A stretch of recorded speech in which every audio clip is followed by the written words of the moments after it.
All right. What do you say we get this party rolling? Yeah. Okay. Is this Hello, on? everybody. Is this on? It's not on. It is on. Okay, Yeah, mine sweet. is. All right. They are on. Yes, they are. Okay. Hi. Hello. Hi, everybody. Happy Welcome Saturday. to the Borderlands panel. Happy Yeah, there we Saturday. Wow, this is going to be easy. I know, right? go. Yeah. Hey, I'm just gonna be y'all's moderator, and then I'd stay out of your way. How about that? No. Sure. The guy with the most do to that. say about this game? Well, we'll do introductions. Marissa, what's up? Who are you? Hi, guys. My name is Marissa Lindsay. I'm the voice of Mose in Borderlands 3. Hell yeah. Yay! My name is Ryan McKeon. I played the treasure goblins in Tiny Tina's Wonderlands, the ones that give you all the good loot. Hi. I'm Caitlin Barr. I voiced the bartender in the Borderlands 3 DLC. Every time I say I voiced the bartender, they're like, Moxie? No. No, roaster of the boss in the cartels, and I'm the snake ladies, the coiled, half of the coiled, because you're some of the coiled. I'm the other. You're Yeah. one third, because One-third of the Morgan coiled. Garrett is another one. A In third Tiny of the Tina's coiled Wonderland. in you Tiny are, Tina's. You are mage, melee, and then she's queen. Okay. So she outranks us. We have almost all the coiled here. Yeah, almost all the Almost. coils. Nice. And actually, man, Caitlin, I was going through some cast lists the other day for somebody because they were like, hey, we need to know every actor we've worked with since 2019. You have records, right? I was like, sure. But you're in you play multiple roles in almost everything since I've started. Thank you. Yeah, I feel bad because I don't always remember, but I'm always happy to be No, you're all here. over. And I'm Joel McDonald. I've been the VO director, V Overlord at Gearbox for about 4.5 years. Directed Borderlands 3, all the subsequent DLCs, Tiny Tina's Wonderlands, the post-launch content on that, and other fun stuff. Which actually, the only thing that I can talk about is we announced a couple months ago we got a new version, a new iteration of Tales from the Borderlands that's coming out later this year. Yeah. Yeah. And there's other super cool stuff that is going to be announced so soon. I'm going to check my phone during the panel. Oh, that would be so cool if Yeah. you got to announce it right Possibly Yeah. that soon. All right, yeah, super soon. Whoa. And I also was Captain Flint in Borderlands 2, as well as Tector Hodunk of the Hodunk clan. But yeah, that's Has it really been 4.5 years? something like that? Yeah. That's crazy. Yeah, I That's just had my whack. work anniversary in February. Yeah. Wow. Wow. Dude, I love Gearbox, and I will gush about them forever. My first work anniversary there, I didn't realize they do big stuff for that. At least when we were on site, it was like everybody'd go out to lunch and whatever. But it was crazy. We were in the middle of a production cycle. Everybody was really busy, and so one of the production assistants came over and she was like, "Hey, we can't do anything big for your birthday, but I want to do something nice for you. I'm going to give you this badge, and I need you to bring it back to me in 48 hours." I was like, "What is this?" She was like, "It's for the liquor room." I was like, "There's a what?" What? There's a room, this tucked away little locked room where they keep supplies for corporate get-togethers and stuff, and it's fully stocked with every kind of alcohol you can imagine. And she gave me the badge and said, "Bring it back in 48 hours." I was like, "I'm gonna be dead in 48 hours." Yeah, they're wonderful people. So who's played Wonderlands? Have you beaten it? Almost. Okay. What about BL3? Okay, where are my Mose mains? Hell yeah. Zane? Amara? Flack. Dude, awesome. There's no bad choices. Fantastic. Unless you didn't pick Mose. Yeah, then that's the bad choice. That's the bad choice. So I think this is going to be mostly Q&A. Yeah, so baby. y'all are the Q half of that. And if you stop asking the Qs, we will leave. We'll walk out. There's That's awkward. 2 exits. I always tell people I'll start asking them questions. Oh, that's good. This is an 18+ panel anymore. Oh, no, I do that on every panel. Yeah, does anybody have anything you want burning questions Burning about the lore questions. or about the game or about Our experiences anything? recording it, and stuff like that. Otherwise, I'm going to start reminiscing. Right.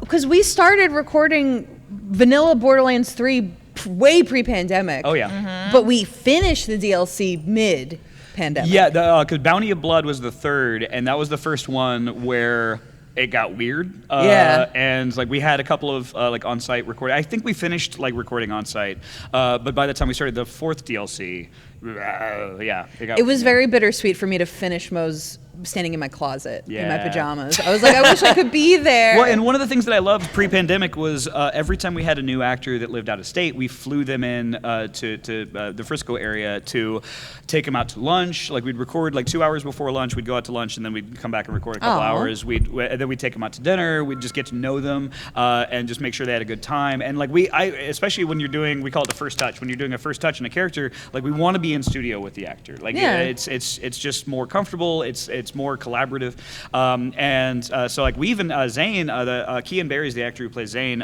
He's an Irishman living in London, and we flew him to Texas, whatever. And he had an amazing time, but he was like, "Your breakfasts are weird." I was like, "You're weird." He was like, "There was a breakfast chili at the hotel." I was like, "Yeah."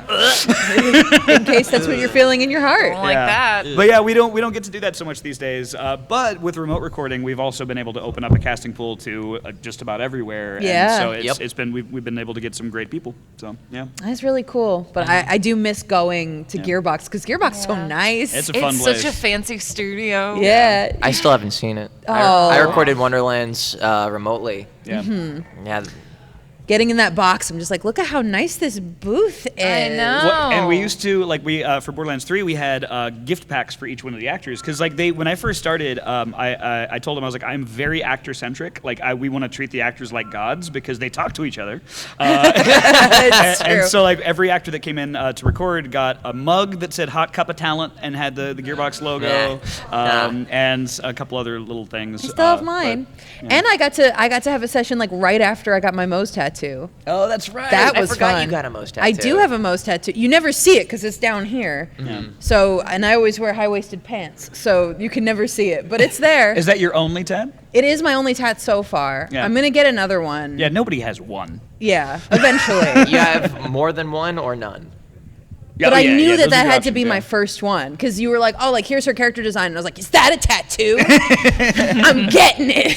Does anybody here have ink from anime, video game, like favorite stuff? What is it? What you got? I have a lot. Oh.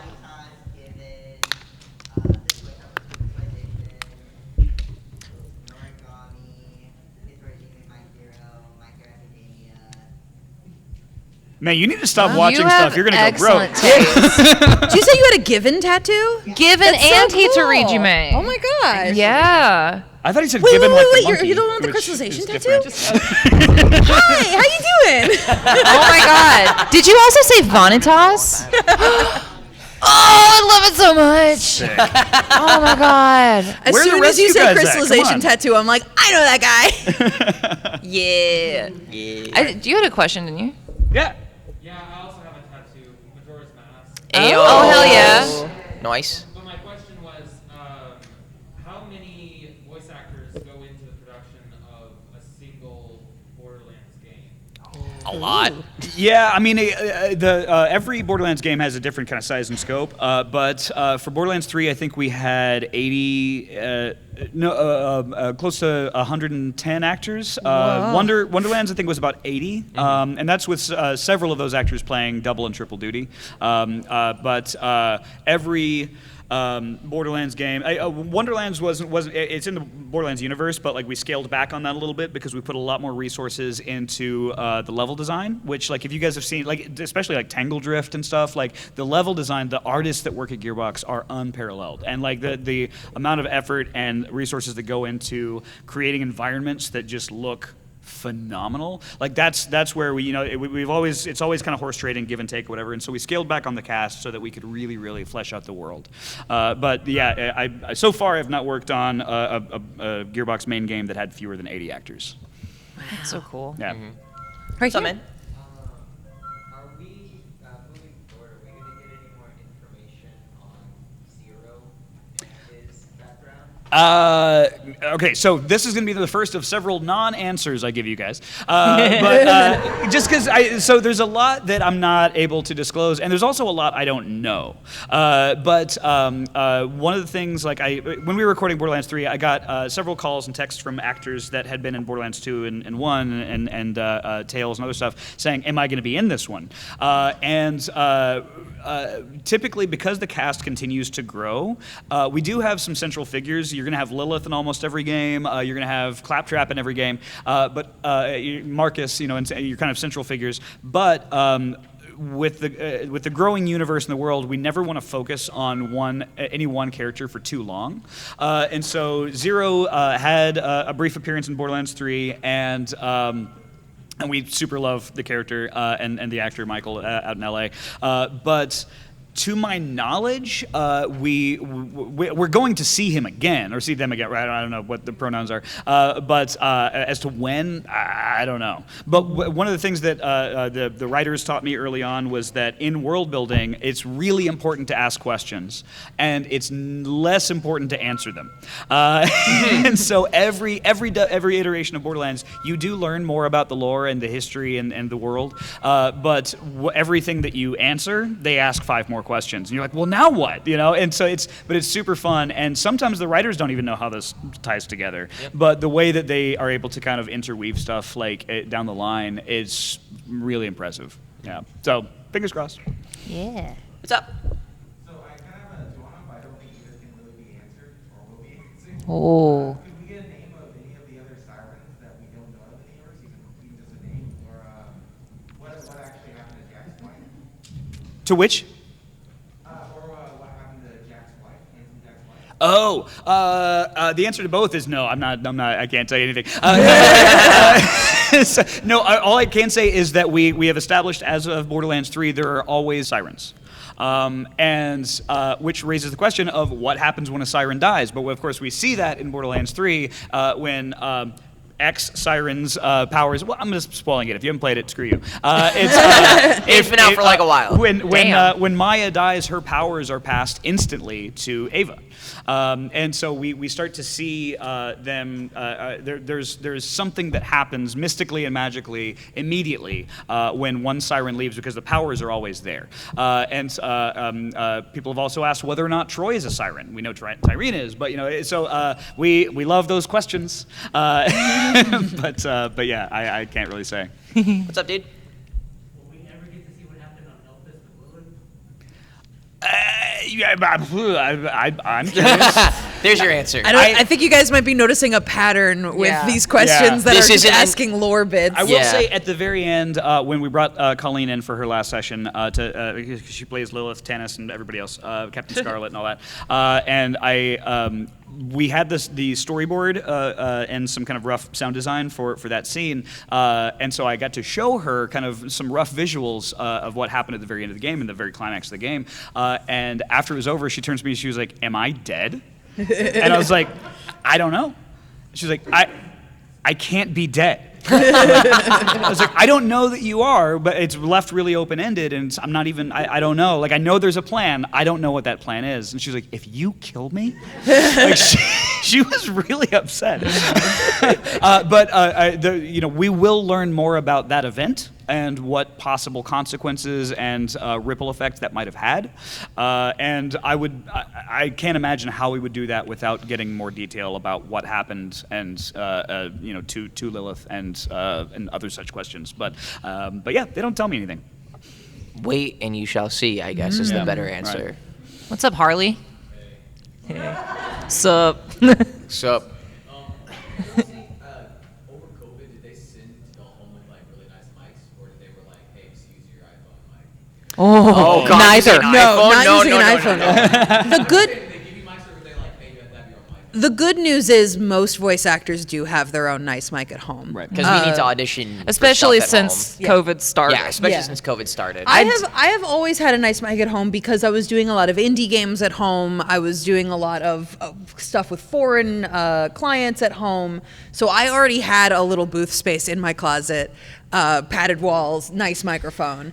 Anyone who didn't would have to go and get one, specifically so they could record from home. Yeah, we did. So what we started doing is we started sending out an actor survey where actors could tell us about their home studio if they had one. They could upload sample files and everything, so that the engineers could kind of run it against what we currently work with and what it sounded like in the world. But we've recently kind of started a relationship with SAG, the Actors Union, and as per SAG regulations during COVID, an actor an actor cannot be cast because of a home studio, and an actor that is cast must be allowed to record in whatever environment that they feel most safe and comfortable. Which, hell yeah, I think anybody that mandates like on-site recording right now is doing a real disservice to the industry. But so like we want to have actors if they're cool going into studio and they live in Paris, we find a studio in Paris that matches our specs or whatever. If they have a home studio that will work for us, then that's cool. But we also had, I think we bought 10 or 12 recording kits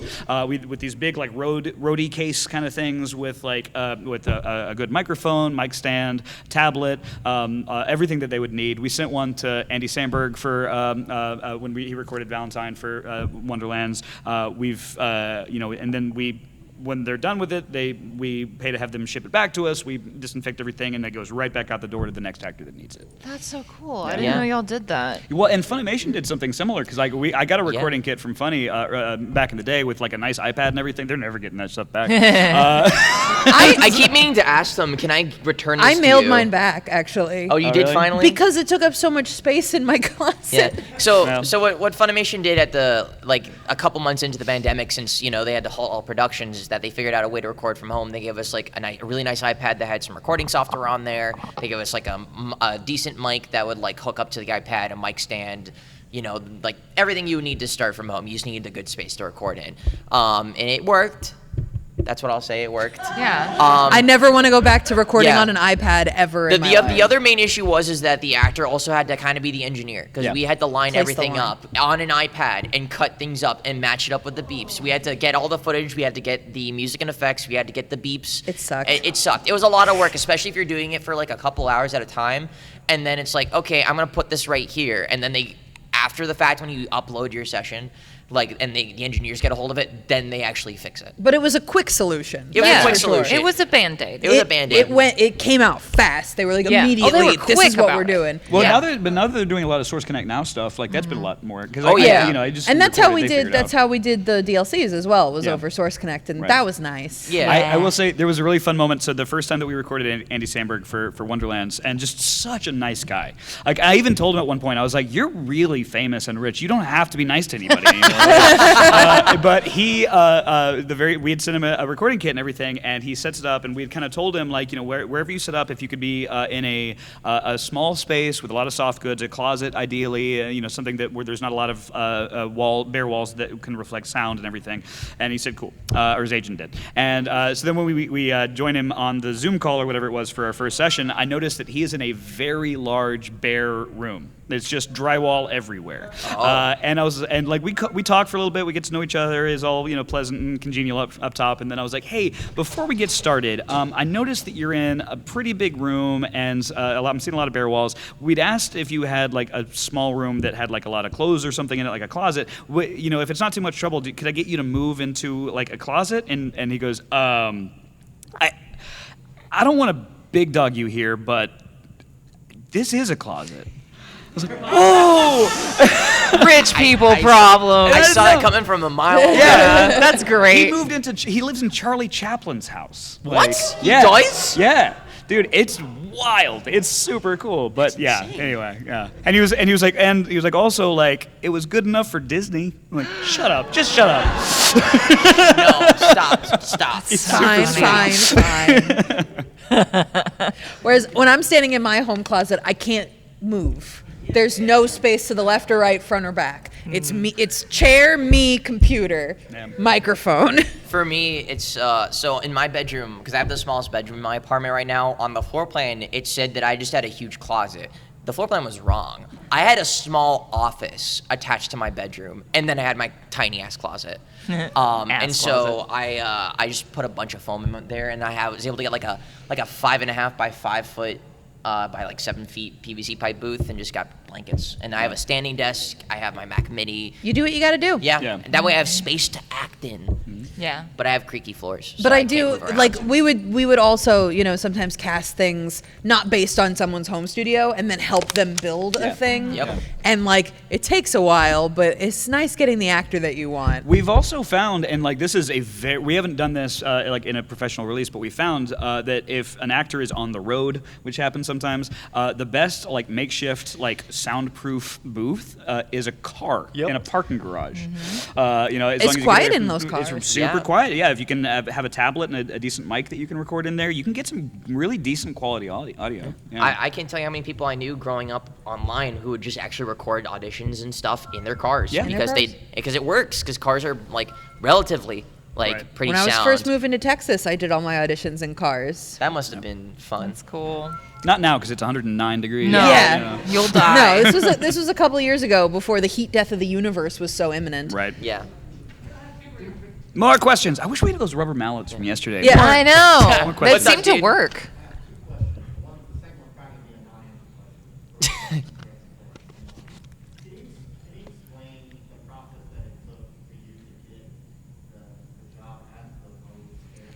Sure. Yes.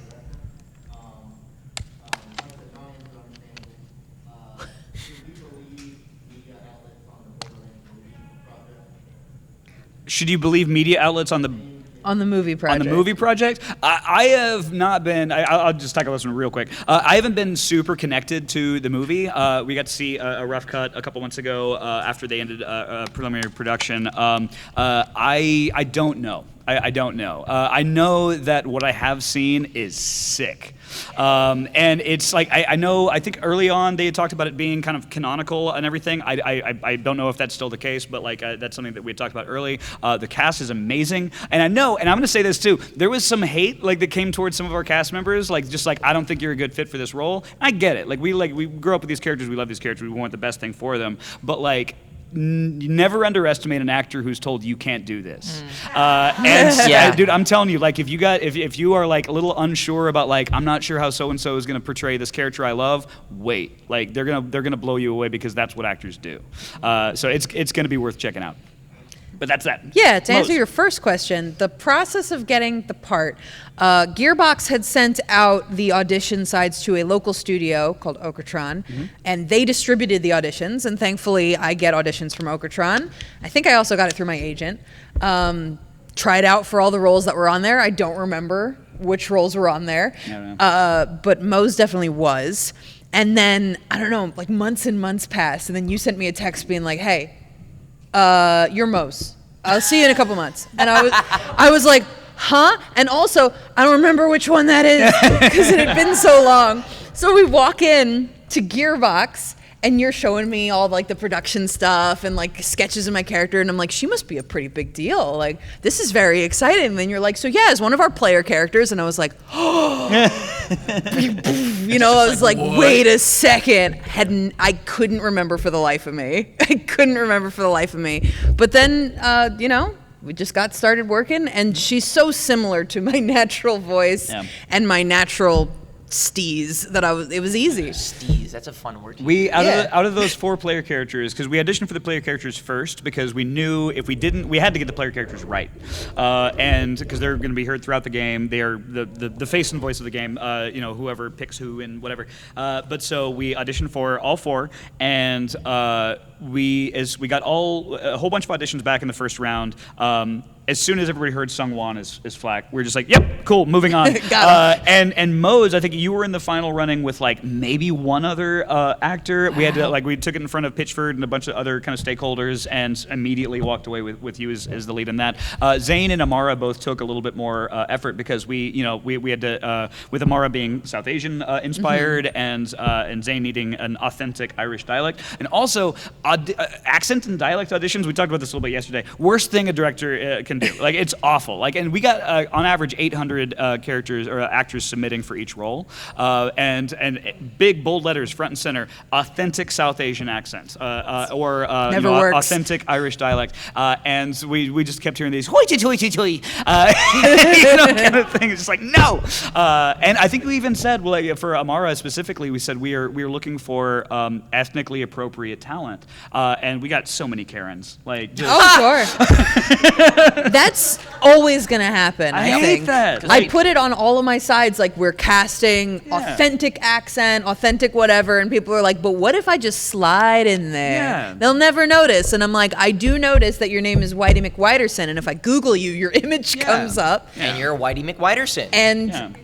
I don't know what the thought process is behind that. I understand. Like in a perfect world, then any voice actor can play any role. Right. Absolutely. But we're not in a perfect world. We're in a world where there's been a lot of underserved and underrepresented groups, and we need to let them tell their own stories. And also, no matter how good you get at an accent, there's nothing like an authentic Exactly. accent. Yeah. There's just nothing like it. Right. And especially, I told this story the other day. I cast an Irish actor on one of my shows, Tribe 9, and he was throwing out slang that we could include. He was like, these are things that we actually say in Ireland. Yeah. And it's like, you're not going to get that from an American who's very practiced at the accent, as amazing as they could be. Zara Fuzzle, she actually threw out several different, I don't know if it's Urdu or I don't know what she speaks. She speaks several languages. But yeah, there's a lot of authentic, words and phrases that pop out. It just brings a little something extra. Yeah, and every time we'd be like giggle and just like, what does that mean? Tell me about it, Sarah. On the other the flip side though, so Kieran Strange plays Lorelai, is when I'd first approached him, because they talked to me, the writers said, we want to explore this particular dialect for this character and see if that's the way we want to go when we actually audition for the role. And I was like, I know somebody. And they kept saying like Attack the Block was like was the reference, the movie. And so Kieran and I were at a con together, and I took him into this side room while other people were doing interviews in this little lobby. And I was like, hey, would you be interested in like doing kind of an exploration pass? Like it's kind of like an audition, but like we really just kind of want to see if your particular dialect will work for this character. And he was like, yeah, I've never really acted before, but I'll give it a shot. And so I took his audio back to the writers and played it, and they're like, this is amazing, cast her immediately. And I was like, and so Kieran actually not only like booked the role, but was able to work really closely with the writers to like develop the character in a way that was appropriate to being a trans character and everything. But we wrote his battle grid with Google open and be like, Cockney slang or whatever, or like British slang, and like he got into record, and there were several times where he was like, what does that mean? I was like, well, Google says, and he's like, that's not a thing. No, we don't say that. Don't trust Google. Yeah. It happened a couple times when we were doing Irish. We're like, this? And he's like, no. And we're like, okay, what would you say? And he's like, well, this. And we're like, oh, okay. Yeah. There's one line where it says, like, you're going to get dunked on. And he's like, can we change that to lamped? Lamp? And I was like, lamped? And he's like, yeah, you're gonna lamp them. I was like, absolutely. Yeah, absolutely. And then that changed the next character's line to, I don't know what that means, but you're going down. I love that. That's great. Love that so Shapes much. the world. Dude, It shapes the world. I love it. I know you do love it too. Like I think so many anime and video game like projects are improved by allowing the actor to insert some of themselves into the character. Mm-hmm. And like, so you cast the right actor and then get the hell out of their way.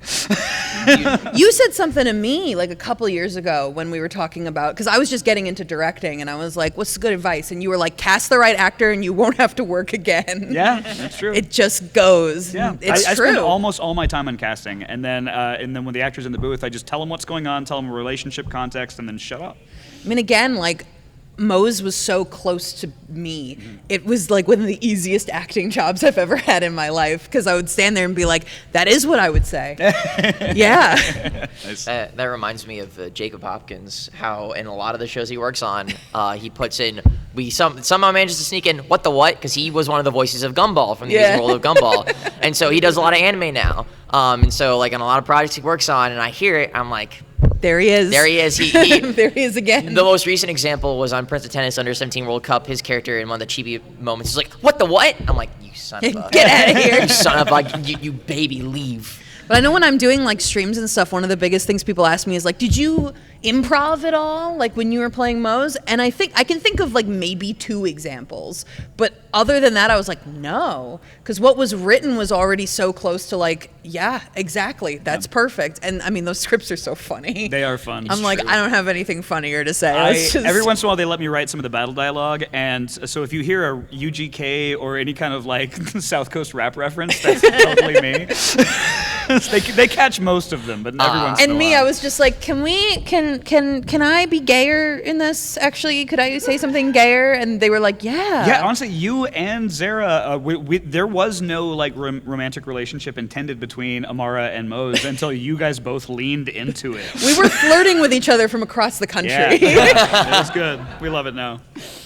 What else we got? How many like hours or lines like and how does it say it on your script? But it just says like make going upstairs noise. It's like spend hours going like Definitely not hours. You die. You're No, spending no, hours, it's not you're for doing it hours. wrong. You will hyperventilate and like pass out. Yeah. like over like a few days, or is it like does it just say like go upstairs noise? So for a lot of the nonverbal reactions, we kind of try to sprinkle those throughout each different battle session. Because what we typically do, especially for characters that appear in a lot of cinematics and cutscenes and missions and stuff, is we do like a 4-hour session with where 3/4 of that, 3 hours roughly, is conversational dialogue, and then we spend the last hour on battle dialogue, where it gets really loud and vocally stressful. But some of the easier stuff, typically in that, is that kind of nonverbal reaction. And so but we have like running loops, and so like we'll have like a comfortable run for the character, because also all the player characters are typically physically fit or androids, and so but after a period of running,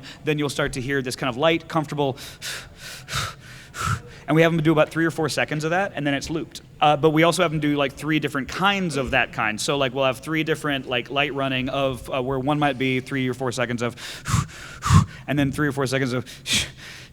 So it's a slightly different sound, but just so it doesn't become just boring in your head. And then you'll have more winded running, and then battle cries, jumps, and things like that. We just get several different options of each. And it's not like anime where you kind of have to be over the top because that's what it is. Like, especially in a game like Borderlands, like you can, well, it can be over the top, but at the same time, it's grounded in the sense of like, this is how a person actually runs. It's going like, you know, like, and being super over the top because you're in the middle of a giant anime fight. Like, you're just running through, like, you know, a battlefield, and you can be winded, but you're not going to be like literally heaving every single step. And the difference between, like, I got to play both an enemy type and a player character. For the enemy type, it was like, yeah, just like, you know, make noises. You're getting hit, you're getting shot, whatever.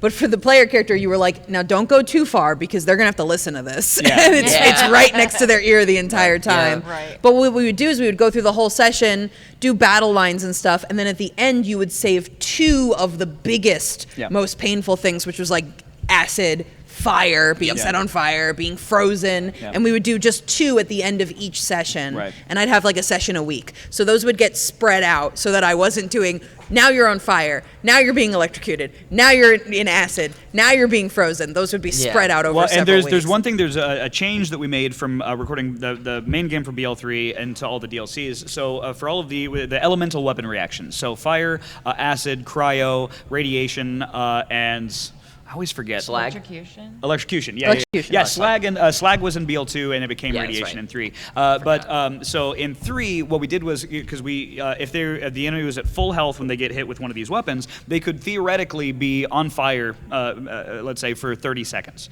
And so we would have the actor do 30 seconds of being on fire. It's like you're engulfed in flame, go for it. And sometimes they'd have to stop in the middle and take a breath or whatever, and then they'd keep going, we'd splice it all together.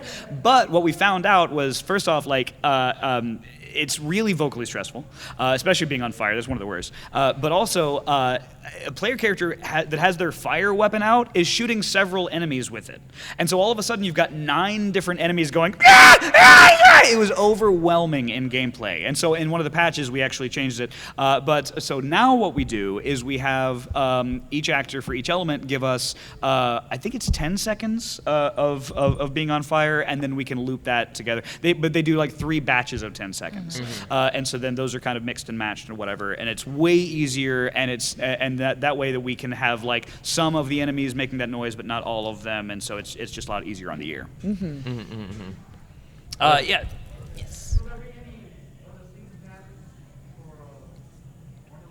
Will there be any other what? I don't know. I know that there was. We finished the VO for. What was the last season patch or the season pass that came out? It was one of the mirrors. Was it mirror? Because Justin Briner, I think, just announced that he was Fyodor in the Underworld stuff, which is super fun. Without knowing exactly what has been released, because I've moved on to other projects, I don't think we're done yet. But I don't, like I said, I don't recall, and don't quote me on that. And There's your non-sort of answer. Your Exactly, non-sort of yeah. answer. The ANN article's already being written. right, yeah. Right. No, And actually, so I can say with certainty, maybe. With certainty, maybe. You heard Joel it here, McDonald folks. confirmed. Certainly, maybe. What's that, Anybody Dave? that hasn't, yeah. Where we at? So I figure you've at least prepped a little bit on what you can't say or what you can't tell us about, like some more things, obviously. Right. Rather than make them up later.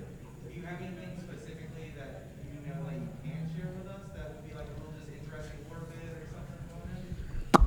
Man, you know who needs to be at these conventions is Dante Silva is our lore master, or was for a long time. He's now one of the junior writers. Dante would be able to tell you everything. And actually, I've told him before, I was like, you need to start doing conventions and do panels like Stump the Lore Guy, because he knows everything. There's nothing that I can disclose, because honestly, even if we have a really cool idea and like, ooh, this would be really neat to do, that might change 10 times. But yeah, Dante is a rock star, and he's on Twitter. Follow him on Twitter. He's amazing. If we're writing something and we kind of come up on a roadblock or like a question that we need to ask, we always hit up Dante. And at one point it was just like, hey, are all the skags like are skags male and female? And he was like, oh well, actually, there's been one that da da da. And like, and he knows, and like, and not even stuff that's appeared in game, but stuff that like previous writers like Anthony Birch and Mikey Newman like discussed like in interviews that has become part of the lore. So there's a couple things that I think we're gonna do that I'm pretty stoked about, but I can't tell you about anything. I don't even know why I'm on this panel. I can tell you guys the not real lore, my totally unofficial headcanon about Moses' backstory. That's a Yeah. headcanon. Yeah, my headcanon is that she ran away from the circus instead of to the circus. Oh, okay. All right. Because she hates mimes, she hates jugglers, Yeah. she hates all kinds of circus performers, seems to be, kind of out of nowhere. And I'm like, I think her family, circus performers, she didn't like them very much. I think she had a real bear friend when she was younger. Something bad happened to it. I think she used to have a Russian accent, trained it out. Doesn't have it anymore. Yeah, that's good. That's good. This is a very deep headcanon. I've been thinking about it. You've been simmering on it for a Because couple I remember years. when she came out, people were like, why doesn't she have a Russian accent? She's with Vladov. And I think she intentionally got rid of it. That's good. I think that she wanted to be American soldier kind of girl. I love that like sometimes we have a player character that has like a nemesis that like makes no sense. Like Yeah. with your stuff in Mimes. And like in Wonderlands, Sabbath's character, well and the player characters in Wonderlands were really, really interesting because usually like in all of the other Borderlands games, it's a preset character. Like this is Mose, she's from here, da da da. But like in Wonderlands, you design the character, and so it's really hard to write like a personality or backstory in that. But what we did was that between the A and B version of each voice, so for Mysterious, you had Elizabeth Maxwell and Brendan Blaber. Gruff was Erica Lindbeck and Chris Sabat, and so but they started with identical grids. For both the actors that played the Gruff character, they started with word for word everything is the exact same. But because we encourage the actors to experiment and to ad-lib and to play around, they started to drift apart. And so you end up with more personality and more character in them. And for Sabat's take on the Gruff character, at one point he decided, and he did not back down from this, that his character hates musicians. Absolutely hates musicians, which really leads to some really fun stuff when he runs into Mr. Torg, and like there's a lute involved, and like but it's just like we didn't know exactly where it came from, but he was adamant. It's a choice. The mime thing was fun because as it was written in the script, I got the feeling that she just didn't know how to compliment this mime. She was just like, keep miming. I don't know. And I was like, I'm going to play it as disgust. Yeah. And you were like, yeah. She hates this guy for no reason. Right. What's Caitlin Glass's voice called? Clever. Clever. That's what I picked. I love it. Super fun. Yeah, Clever is Caitlin Glass and Aaron Phillips, who's out in New York, I believe. And then what's the other one? clever, mysterious, gruff. Oh, hero, brave is Aiden Rudd and Jennifer Losey. And so yeah, we ended up with we knew we were gonna have some celebrities, some like rock stars like with Wanda Sykes and Andy Samberg and Will Arnett, and Ashley Birch. But when we got to the player characters, we still wanted like recognizable voices, and so like we got some rock stars of the VO industry, and they're phenomenal. Yeah. We watched Brendan play on his stream as his character. It's just a freaky little guy. He's super It's fun. just a freaky little Little guy. I love And I it. That's why I love chose him. for Caitlin too. Caitlin like at one point just ad-libbed this ridiculous laugh. Like it's like she made a joke and then she's and then makes she me laugh every time. immediately she was like, I'm sorry, let me do another one. We're like, no. No. That's the laugh now. It's If so we good. record it, it's going in the game. Yeah. We love that. Screw you. Yeah. Anybody that hasn't asked one yet? Just want to make sure we cover everybody because we got a follow up here. Doesn't we- seem to All be. right, cool. Cool. What's Let's up, do man? it. So it's kind of a two-part question. Hella. So, Dog. do you think we'll have, or do you have any information on if we'll get any new elements or gun types? Gun types, absolutely. I mean, like the Borderlands 2 and then 3 both broke world records for the most variants of a gun, of guns, whatever. And with Borderlands 3 having literally billions, and keep so up in the ante. I can't be imagine we would make another Borderlands game and be like, we need to scale back on the guns. Like I don't see that happening. Yeah. No. Yeah. Gun types, like the name brands, more so. Oh, I don't have any information to share, but I will say that the universe continues to expand in every conceivable way. That's a good answer. Yeah. Anybody else? Good answer. Yes, good diplomatic answer. Good answer. Good Well, answer. that's one Family thing. You know, Feud. I love working with Gearbox, and like the culture of representation and stuff is I've never seen anything like it, and it's amazing to work in a company where that's really important. Like it's not just Pride Month. Like let's all just like we're all going to change our profile pictures to rainbows and shut up. Yeah. But like they walk the walk, and it's great. And we talked to somebody at a panel a couple years ago, and they were asking about like, well, I won't give details, but this person was saying, someone like me has never appeared in a Borderlands game, and so I've never had in any game representation that I feel I can personally relate to. And my answer, honestly and sincerely, was give it time. Like we are coming for every kind of person. Like, the Borderlands universe is broad and diverse and fun, and every kind of person will be represented given a long enough timeline. Every country, every nationality, every gender identity, every sexuality, all of it. And the thing that I love most about the Borderlands is that in game, no one cares about who you are, who you love, how you identify. All they want to do is kill you and take your stuff. They will ask your pronouns first, but then Prepare to die. it's on. I love that. It's like, before I kill you, what are your pronouns? Yeah. I remember when Guns, Love, and Tentacles was coming out, and I was like, this is so cool. Like, I've never seen anything like this before. And you're like, it's going to get banned in a couple countries. Yeah. Oh, well. Yeah, no, This it is was the gayest DLC, and I'm here for it. Dude, every time we found out a couple times because the player character officiates a same-sex wedding in the DLC, and we found out every time we found out, hey, it's been preemptively banned in Saudi Arabia, or hey, it's been preemptively banned here. We all went out for drinks. That's Good. we're Make it celebrating. gayer. Man, baby.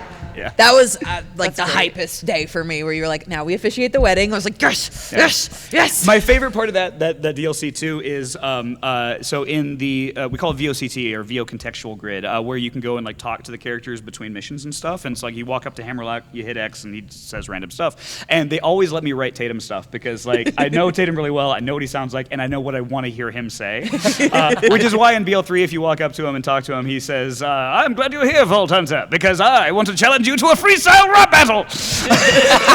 It's super fun. But in that DLC, when you walk up to him, one of the things he can say is he tells you the story of how Wainwright proposed, and the way that I wrote it, it mirrors how Brandon proposed to him. And like when he was like he didn't realize it until he was in the middle of the line, and he was like, "Is this?" I was like, "Yeah. Is that okay?" And he's like, "I'm gonna need a minute." Like, yeah, always make Tatum cry. It's so fun. Adorable. Fuck yeah. It's always so great too, since Tatum always says that Walt's his backup husband too. I think he's everybody's backup husband. That's That's true. He's my just backup gay husband. uncle. I lived no, with him he's for my 3 backup years. dad, Yeah. if we're being real. I mean, I have 2 gay dads, so what's wrong with You having don't need a third? backup dad. I got my gay Double uncle. You got uncle. Yeah. Yeah.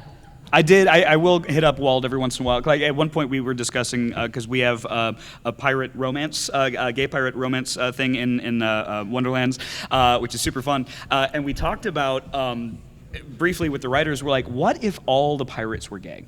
Like, what if and we had like all kinds of orientations, whatever, and among the pirate world, because we could have songs about like just being men or whatever. Like, there's just a lot we could do with it. But then we're like, well, we're a bunch of straight folks talking about this. Like, I don't know how this would read, and so I called the ambassador of the gay community, and me and Walt talked it over for quite a bit. And yeah, basically he was like, as long as it's not like we aren't the punchline, like he was like, that's fine. We didn't end up going that direction, but like it was good to be able to talk with somebody who has that's part of their world. And, I think we have like 15 15 minutes left. Oh, So we do. if Yes. anyone has any This last is minute fun. questions, now's the time, Yes. baby. What would you guys suggest to improve on efforts in video games? Because obviously, do it one way or the other. It can sound like a sexual one or Yeah. Yeah. nice center. I guess I can't talk on this because my Moe's efforts got clipped and put into like a sexy Moe's efforts Yeah, that's right. compilation, and I'm like, I did my best. One thing that I was told when I was like learning from people like Crispin Freeman and a bunch of other professionals who are really good at their job was like, instead of just standing there motionless and just doing the sound like ha, like actually get a little bit physical about it without like hitting any of the Yeah. equipment. Like if you're gonna go for a punch, be like use your shoulder, be like huh, stuff like that. But it's also gonna depend on the kind of project we're going. Like video games, it's gonna depend on the kind of video game. A game like Borderlands, like you could have very grounded or very over the top sort of efforts. For like an anime video game, you're going to have over the top anime yells and stuff like that. If it's like a fighting game, it's gonna be a lot more specific because you're like, this is a kick, this is a low kick, this is a heavy kick.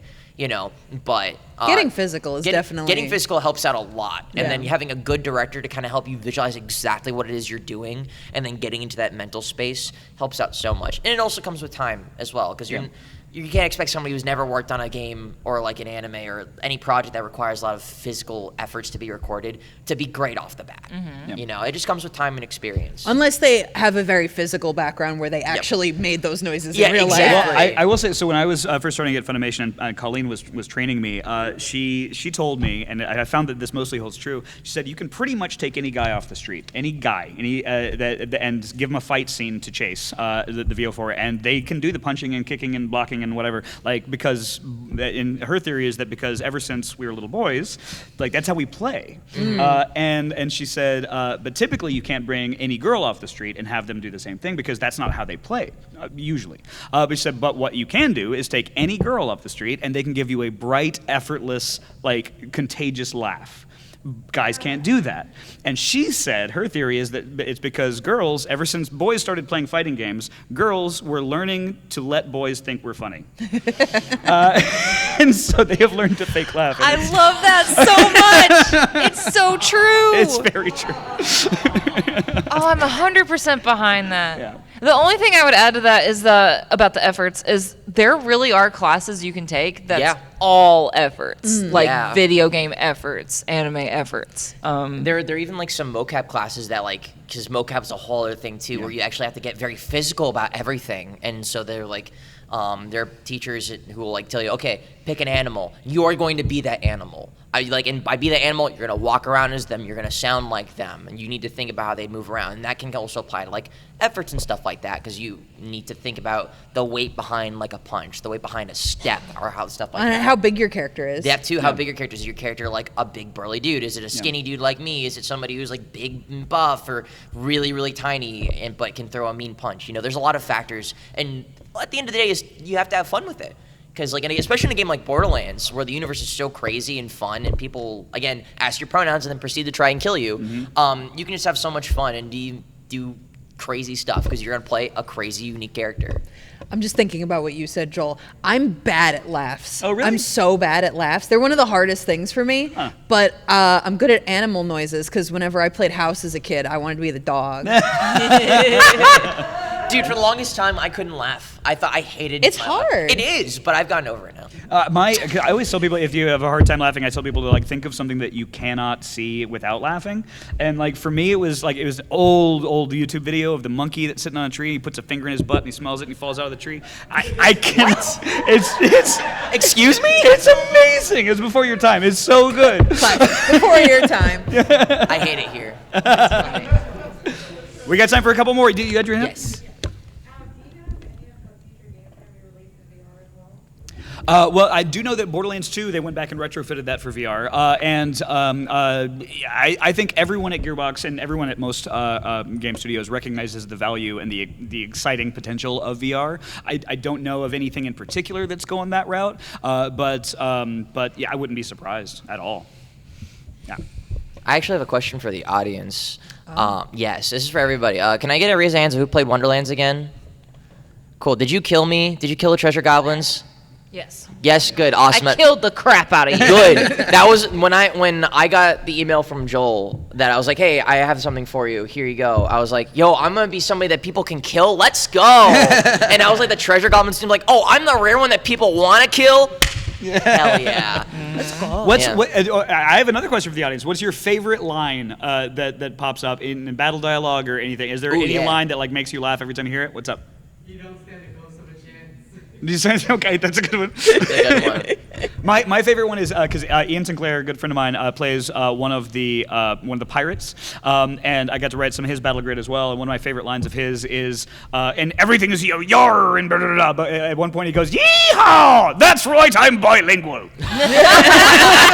Oh my god! One of my roommates, Anthony Damasio, he played one of the pirates. I think he played the pirate judge in one. Yeah, things. that's right. And his favorite moment was like he always tells me is how he gets to say "shut up, nerd" to Andy Samberg, and he was just like, that's the highlight of my career. Until Andy Samberg does shut up. I love in that side quest because it's David Wald plays Crooked Eye Phil, who sounds really evil, and so the pirates want to kill him. And they have a long conversation with Wanda Sykes and Samberg and Birch about being voicist and judging someone based on their voice. Yeah. My favorite, obviously, was Moses' full name. Oh yeah, which is Mozera Hayusini Yonlun Aramir Andreevna. I can't forget it because people would come into my Twitch stream and be like, are you really the voice actor? Because I'd have Moses' voice actor plays Borderlands 3, and I'd be like, Mozera Hayusini Yonlun Aramir Andreevna. And they're like, oh my God. You're the person. That's you. So when we got to the point of the DLC with the amnesiac detective. Oh yeah. Burton Briggs. He has a line where the player character reminds him of their name, and I think this was the only time I was like, I'm gonna say something else than what's written, because what was written was just like, he says, "What's your name again?" And she goes, "Mose," but you're not gonna remember, so what's the point? And I was like, can I say the full name? And she says the whole thing like a jerk. Yeah. Says her full name and is like, but you're not gonna remember that. That was my claim to, yes, I'm the voice actor. Here's the whole name. More questions? Yes. Are there any more planned classes for Wonderland? Planned classes? Classes. I don't know. I know those non-answers. So you have to wait and see. It's one of those things. Other questions. I did want to touch on, okay. I wanted to just loop back to something we were saying before because I have a funny story about it. A good director will get you into the physicality of the character in the space. When we introduced Iron Cub, I kept looking down at my feet to address him.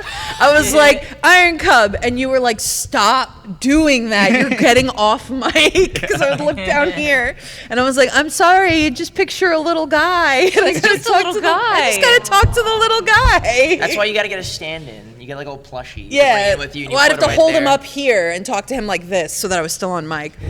So Chris Rager, who plays Mr. Torg, is an amazing voice actor, and he has two settings: screaming or dead. Like that's it.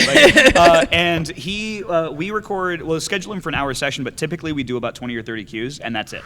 And he goes hard every single time. And he actually will go into the booth with a roll of paper towels, and like within 2 or 3 cues is just mopping sweat Oh my god. We I mean, ha- considering how hard he goes with Torg, Dude, it's like insane. We actually, before we started recording Borderlands 3, we installed an AED, an automatic electrical defibrillator, near the booth just in case he had a heart attack. Oh my god. But like, yeah, he will just like go, and I felt really, really bad because the beginning of Wonderlands, we were doing everything remote with him, and we sent him a recording kit. He had it set up in his closet, and I think he did 30 cues. It was the most he'd ever done, and by the end, he's just like woozy, and like, I was the one, and he was like, I can keep going. I was like, no, we're done. We're cutting it, whatever. And we walked away. I was like, just send the files to our engineer, and we'll check everything out. If we need any pickups, we'll get them next time, but we'll see you next week. He was like, great. And like an hour later, he sends me a text. And he was like, so I forgot to hit record. Oh God. Oh no! Worst nightmare. I know. It was gold too. Yeah. One more question? Yeah, we got time for one more question. We got 5 minutes. Or we can do lightning round and you guys Yeah, ask we a do bunch lightning of round, like one- All right, we'll take this one though. Okay, so on the topic of Torg, whose idea was the bleeping? Was it the design of the character?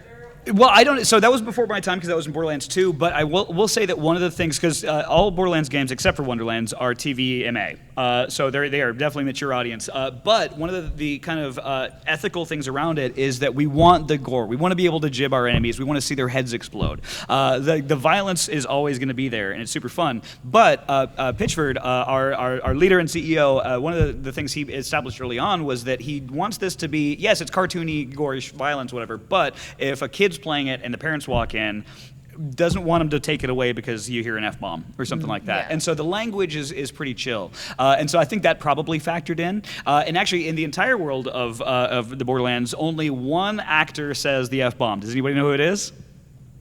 Torg? It's Ice-T. Yeah, it's Ice-T. Because Ice-T in his first session with us, it was remote. It was between shoots for SVU, and he's recording, and he kept ad-libbing F-bombs. And at one point, like, one of the writers was like, dude, mute your mic. And so I was like, hey, give me 1 second, man. And I muted the mic. And they're like, he can't say fuck. I was like, you want me to tell Ice-T not to say fuck? I'm not going to do that. And so we ended up kind of bleeping out, or not bleeping, but we were able to get clean ones of most of it. But there was at one point where in the Marauders Day kind of Christmas stuff that we did, that content, he, at one point, Balex becomes kind of the voice of the navigation system on Sanctuary, and will make announcements, and so every once in a while you just hear like Ice-T saying like, the break room is out of pudding or whatever, but at one point the line was, hey, whichever one of y'all put this Santa hat on me, I fucking love it. It's the only time. Yeah. That's great. I got to say one too that was bleeped. Oh yeah. Yeah. When Mose finds out that she's going to the suicide mission. Oh yeah. Okay, I remember that too. Yeah. And I was like, I got to curse. Oh my gosh. And then it got bleeped, of course. And people were like, were you actually cursing behind the bleep? I'm like, why would I not be? At one point during Borderlands 2, they asked Rager to not curse. They were going to bleep them. They didn't want him cursing. And they're like, act like you're cursing, and then we're just going to bleep it, and it's going to sound like you cursed. And he was like, I'm not fucking doing that. That's harder, I Yeah. think. It is harder. Like, It's yeah, harder than censoring just like that while saying the keeping word. the energy is so difficult. Yeah. 2 minutes, lightning round. Ask really short questions. We'll give you really short answers. Yes. That doesn't have to be about Borderlands or It anything. can be anything. Even like Yes. my favorite toast. Favorite line that's not your own character. Oh, Zane's got one. Finally, that cooldown took ages. I hear that all the time. I love Claptrap every time. The hello, traveler. Yes. I like from Borderlands 2 the shoot me in the face guy. Shoot me in the face! Yeah. Do it! Shoot me in the face! It's not one line, but I love everything of the movie buff from Borderlands Yeah, 3. it is. Yeah. Next one. Yep. Yes. Are y'all guys side quests or main quests only? Oh, I got to do every side quest. Every or side everything quest. bad. Every side quest you can do. It bothers me not to. But it's also just fun content. Some of I the gotta hear all funniest the shit happens dialogue. in them. Yeah. All right, one more. Yep, there you go. Favorite video game. Oh, God. Worms Armageddon. Ooh. Spyro 2. Kingdom Hearts as a whole. Psychonauts. Hey. Alejandro would be proud of you. Yeah, I know. Yeah. I think we're at time. Guys, that was super Thank fun. you guys. Thank you guys so Thank much. you guys for coming.